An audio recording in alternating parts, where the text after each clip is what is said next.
সোহাগ নিজেও একজন চাঁদাবাজ ছিল এবং তার জীবনও গেল একজন চাঁদাবাজের হাতে। বিএনপি ব্যাপক চাঁদাবাজি করছে সারা দেশে। সেই বিএনপি দেশকে কি দেবে? চাঁদাবাজি কে করবে সেইটা নিয়ে দুই পক্ষের মধ্যে সংঘর্ষ হয়েছে। এটি সোহাগের শেষ ভিডিও, যেখানে সোহাগ বলেছিল তার আরো বেঁচে থাকার ইচ্ছে রয়েছে। একদিন হয়তো আমি থাকবো না করে, কিন্তু অনেকদিন বেঁচে থাকার খুব ইচ্ছা আমার। তবে সোহাগকে বেশি দিন তারা বাঁচতে দেয় নাই। বিএনপির এত শক্তি কিভাবে এবং কোথা থেকে এলো? বর্বরতার সহকারে কিভাবে একটা মানুষকে পাথর মেরে হত্যা করা হয়েছে? সোহাগ একজন যুব দলের কর্মী ছিল, যাদের হাতে প্রাণ গিয়েছে তারাও যুব দলের কর্মী ছিল। আপনারা জানেন যে বাংলাদেশে রাজনীতি যারা করে, এই ফকিন্নির বাচ্চাদের ডিশের ব্যবসা, ময়লার ব্যবসা, এই ভাঙড়ি টাঙ্গি দোকানপাট, তারপরে ফুটপাতের, এগুলো কার পক্ষে থাকবে, কে কোন এলাকার নিয়ন্ত্রণে থাকবে, এটা নিয়ে ফকিন্নির বাচ্চাদের যুদ্ধ হয়, কামড়াকামড়ি হয়। এই কুকুরের ছানাদের যে কামড়াকামড়ি, সেই কামড়াকামড়ির একটা ফসল হচ্ছে এটা। এই জায়গায় দোকান দেওয়া নিয়ে এই দুই গ্রুপের মধ্যে, যে আমার এলাকায় এটা, এই এলাকায় তুই ভাঙড়ি দিয়ে নিতে পারবি না, তুই এলাকায় করতে পারবি না, অন্য এলাকায় যা, সেটা নিয়ে গ্যাঞ্জামের সূত্র ধরেই এই মারামারি হয়েছে। হ্যাঁ, আপনারা ইতিমধ্যে জেনেছেন সোহাগ একজন ভাঙারি ব্যবসায়ী ছিল। সোহাগের কাছে অনেকদিন আগ থেকে বলছিল তুমি আমাকে এত টাকা চাঁদা দাও। চাঁদা দিতে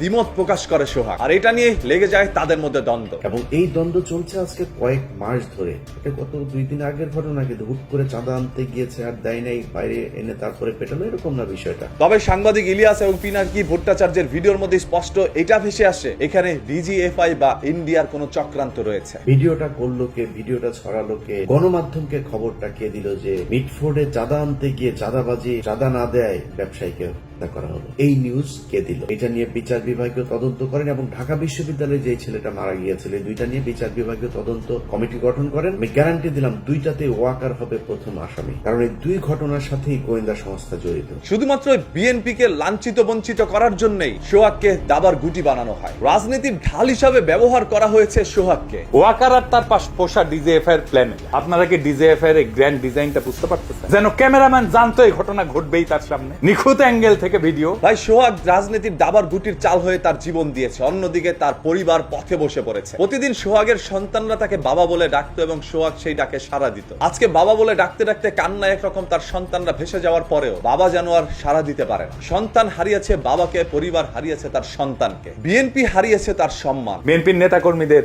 এখন কি করণ? এনসিপি আর জামাত শিবিরের পিছে লাগা বন্ধ করে, প্রফেসর ইউনূসের সরকারের পিছে লাগা বন্ধ করে। আজকে সাধারণ জনগণ বিএনপির বিপক্ষে ফেসবুকের মধ্যে পোস্ট করছে, সেরকম ভাবে রাস্তার মধ্যে নেমেছে বিক্ষোভ মিছিল নিয়ে, যেন বিএনপিকে উচ্ছেদ করতে চাচ্ছে তারা।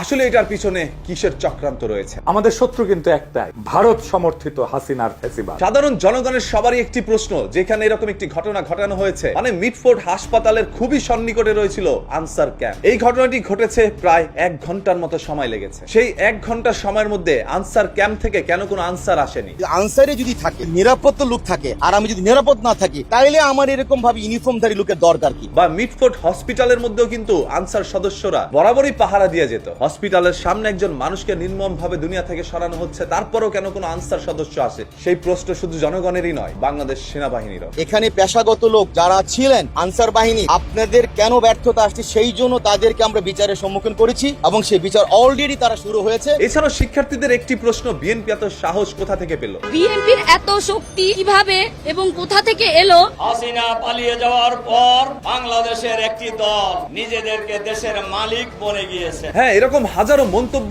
নিষ্ক্রিয় করতে চাচ্ছে বিএনপির গন্তব্য। বিএনপির সচিব মির্জা ফখরুল ইসলামের ভাইয়ের গাড়ির উপরও হামলা চালানো হয়েছে, ভাঙচুর করা হয়েছে তার গাড়ি। মহাসচিবের ভাইয়ের গাড়িতে হামলা হয়েছে, এটাও বলতে পারি। ভাইয়ার উপর হামলা হয়েছে, পিছন থেকে চেয়ার মেরেছে, মার খেয়েছে, আমিও খেয়েছি মার। সামাজিক যোগাযোগ মাধ্যমে সোহাগে দুনিয়া থেকে চলে যাওয়ার পূর্ব মুহূর্তে যেই ভিডিওটি ছড়িয়ে গিয়েছে, যেই ভিডিওটি আপনাদের হৃদয়ের মধ্যে আঘাত করেছে, সেই ভিডিওটি নিখুঁত ভাবে একজন ক্যামেরাম্যান ক্যামেরা করছিল, যেন দেখলেই মনে হচ্ছিল সেই ক্যামেরাম্যান আগে থেকেই জানতো কিভাবে দুনিয়া থেকে সোহাগকে সরিয়ে দেওয়া হবে। আমি তো দোকানেই ছিলাম না, দেখাও যায় নাই ভাই, আমি ওখানে ছিলাম না, ওই দিন বৃষ্টির কারণে আসিনি। যেখানে সোহাগ ব্যবসা করতো সেই এলাকার মানুষজন মুখ খুলতেই নারাজ, তারা নাকি কেউ জানেই না কিভাবে সোহাগকে সরানো হয়েছে। সবাই ভয়ে মুখ বন্ধ করে আছে। এখন আজকাল আমাদের সমাজে দেখা যায় চোখের সামনে একটা মানুষ খুন হয়ে যাচ্ছে, সবাই যার যার মতো চলে যাচ্ছে, কেউ ওদিকে তাকাচ্ছেও না। সেখানে ক্যামেরাম্যান এত সাহস কোথা থেকে পেল? যেহেতু সোহাগের নিথর দেহটা বাজারের মধ্যে নিয়ে তারপর তারা আনন্দ উল্লাস করেছে শুধুমাত্র তাদের প্রভাব বিস্তার করার জন্য, সেইখানে তাদের নিজেদের লোকই সেই ভিডিওটা করে আপলোড করেছিল, কারণ মানুষ যেন যেন তাদেরকে ভয় পায়, পরবর্তীতে চাঁদা দিতে যেন দ্বিমত প্রকাশ না করে। চাঁদাবাজি কে করবে সেইটা নিয়ে দুই পক্ষের মধ্যে সংঘর্ষ হয়েছে। হ্যাঁ, ইলিয়াস হোসেন ভাই যে কথাটা বলেছে